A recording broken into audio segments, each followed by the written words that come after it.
mahalaga ako. Kahit niloko ako, kahit tinraidor ako, kahit pinagpalit ako, mahalaga ako. Kahit anong itsura ko, mahalaga ako. Kahit ganito lang ako, mahalaga ako.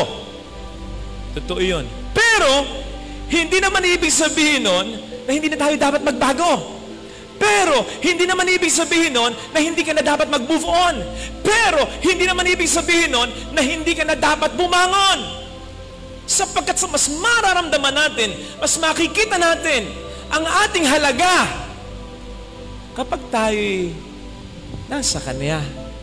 Doon lamang naramdaman ni Mateo ang halaga niya.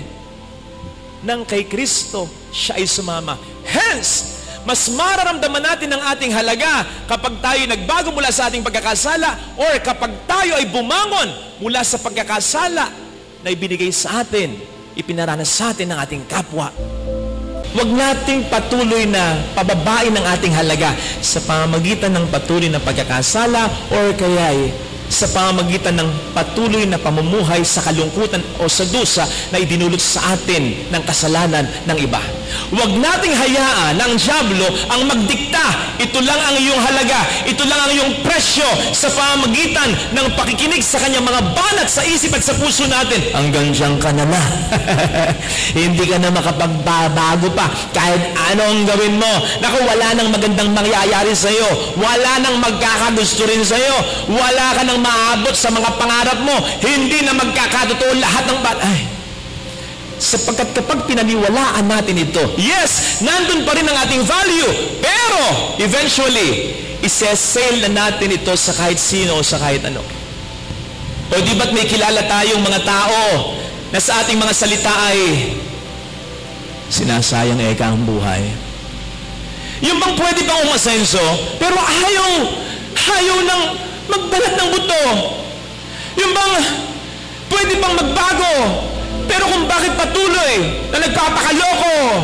Yung bang pwede bang maging masaya pero ayaw harapin ang kinabukasan o ang kasalukuyan ng may panibagong pag-asa? Napapako sa kalungkutan na. Nandun pa rin ang kanilang halaga, pero bakit mo sinasabi sinasayang ang buhay? Kasi alam mo, nandun yung halaga, pero sinasayang, pinabababa nila. Ikaw ang nakakakita, hindi na sila. Lalong-lalo na, ang Diyos ang nakakita, mahalaga pa ito pero sinasayang nito ang buhay niya. Sige nga, nakakita ka na ba ng sanglaan na yung sinasangla mo ay tinutubo sa iyo ng mas mataas sa presyo nito or at least patas sa presyo nito? Nakakita ka na ba ng sanglaan ganon? Wala pa. Laging mababa, di ba? Laging palugi.